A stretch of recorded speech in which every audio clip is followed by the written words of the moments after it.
The first thing I thought about when I received my stimulus check was, how much drugs can I get?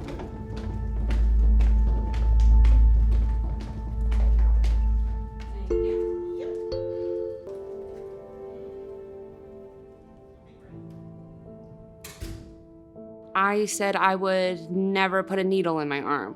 I said I would never do heroin, and those are now part of my story. All this week, we've reported on a big impact of the pandemic that few people are even aware of. It's how the isolation driven by the shutdown, social distancing, and working from home has driven more people into alcohol and substance abuse. And as COVID restrictions linger, experts say addicts are left at a crossroads. COVID affected my life in a couple different ways. It just felt like the rug ripped right from underneath your feet of everything that you are so used to. My life before COVID, I was clean for 7 years. I would go to NA meetings. I had a sponsor. I would work the 12 steps, and I had a network. I would call people.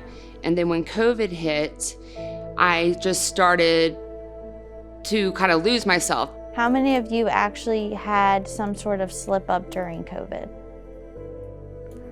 And a lot of people's major slip ups were on COVID.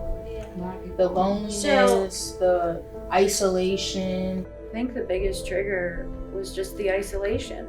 I mean, not being able to see friends, especially my friends with kids who are very conscious about the whole situation, and not having a support network was, it was suffocating. All I did was sit in the house and drink and use. It was miserable. Mm-hmm. And the more miserable I got, the more I drank, the more I'd use, and the more I drank and used, the more miserable I'd get, and I'd isolate even more, and it was just a vicious cycle. Mm-hmm.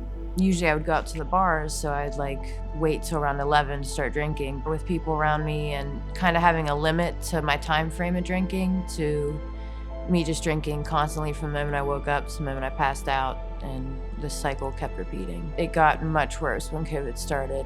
It was stressful, not being able to do anything, and not being able to take my son anywhere. And I started to slowly get stressed out and depressed, and that caused me one night to very easily relapse when a friend was at my house.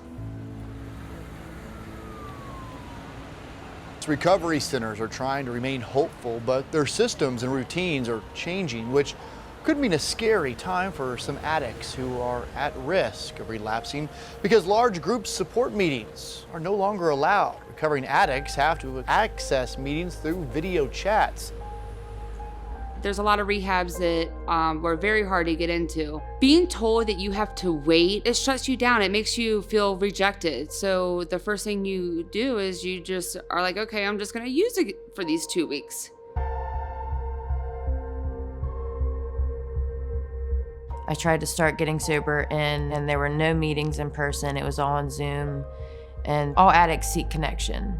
And it's a lot harder to get connection over Zoom or on the phone. With live meetings, you can feel the energy of the people in the room, and there's a more vulnerable aspect to it that allows you to open up more.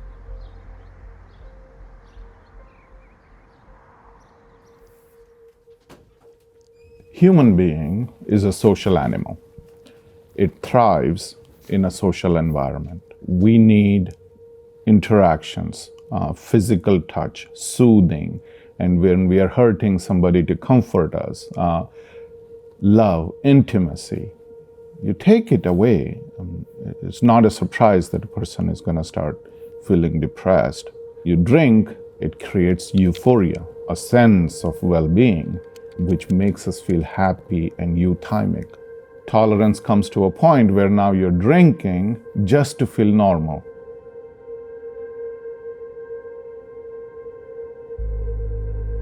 I was actually on my way to get a bottle. I had a couple pack of cigarettes, was gonna trade somebody to get me a bottle, And somebody asked me if I did heroin, and when I asked them to get me a bottle, and I just said yeah, because I was so desperate to get intoxicated that I said sure, and that's how I shot up for the first time.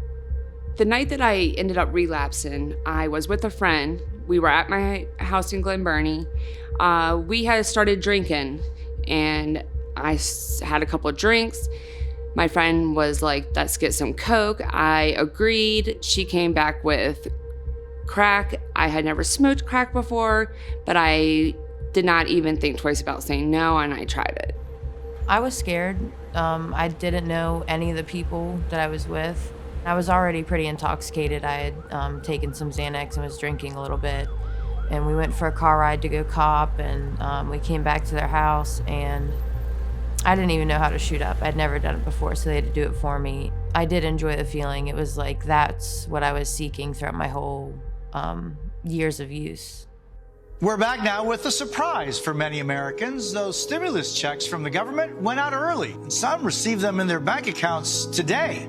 When the stimulus came in, I mean, nothing else was really in my mind. My entire stimulus went to drugs. When I knew that I had that much money, it just hit me. It was like, let's party, you know, I have endless amounts of money. And even though I had all these plans to do all these good things with the money, get a new car, go get my hair done, go treat myself to a manicure and pedicure, those were like all out the window. It's like I won't go spend $30 on getting my nails done, but I'll go spend $200 on crack.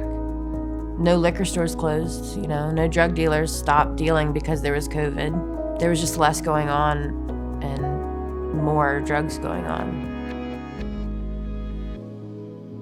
Every time I got that check in the mail, I'm like, all right, let's go. And, you know, and it's still to this day, it makes me anxious to have cash in my wallet.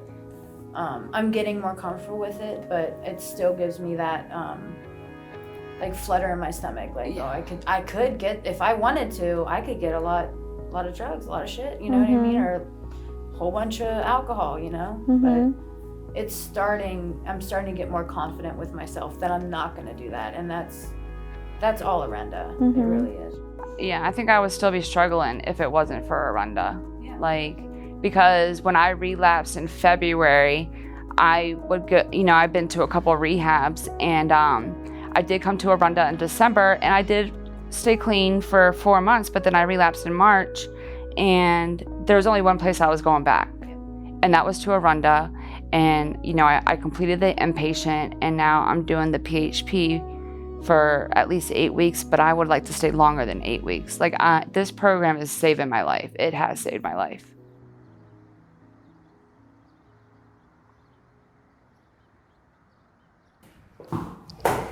Got a lot of steps to get up here.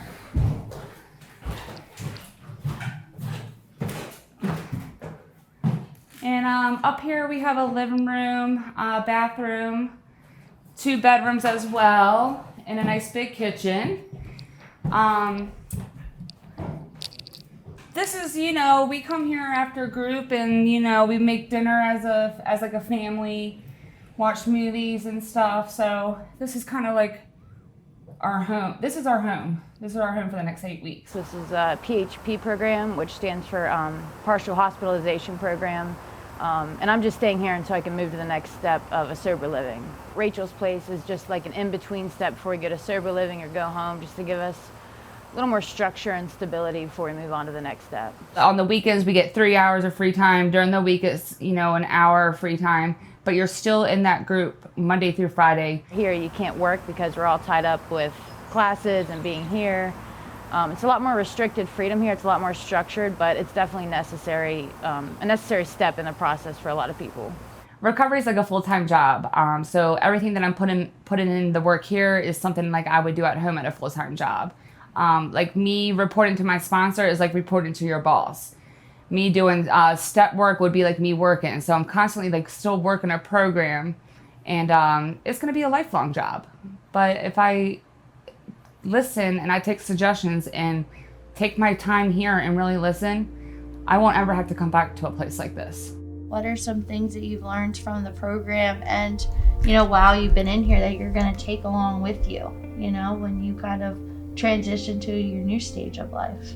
Well, I'm definitely going to sober living. I know that I'm not ready to live alone, but I'm going to sober living and keep in contact with my sponsor every day. I'm gonna try doing 90 and 90. My substance abuse counselor said she'd like to keep in contact with me like almost every day. And just keeping my network close and keeping all of you guys close. Like I feel like you guys are motivation too. Like I want to see all of you do well, and I want to do well. Like I'm tired I'm so tired of this being my life. Like, I've never been a normal person. I've been using since I was a little kid. So it's like, I'm ready to experience life, and I'm just tired of being tired all the time. Once I get close to a year clean, and I would love to go back and work at Orenda at the inpatient, because that will help me stay clean. I've fallen down a lot. I've relapsed. I've been here several times, but each time I come out of here better. I come out of here a little bit stronger, and just not to count me out yet. I'm gonna prove them wrong. Recovery definitely starts the moment that you admit you need help and are willing to seek out help. But if you're not willing, it's not gonna happen. Growing up, I would never imagine my life to be an addict. When you're a little kid, you say, I want to be a doctor, I want to be a lawyer. You don't say, I want to be a drug addict. But I'm me, I'm Jen, and I'm an addict, and I'm gonna have to struggle with that for the rest of my life. It's always gonna be a struggle. It can be at rest, but it's going to be a part of my life for the rest of my life.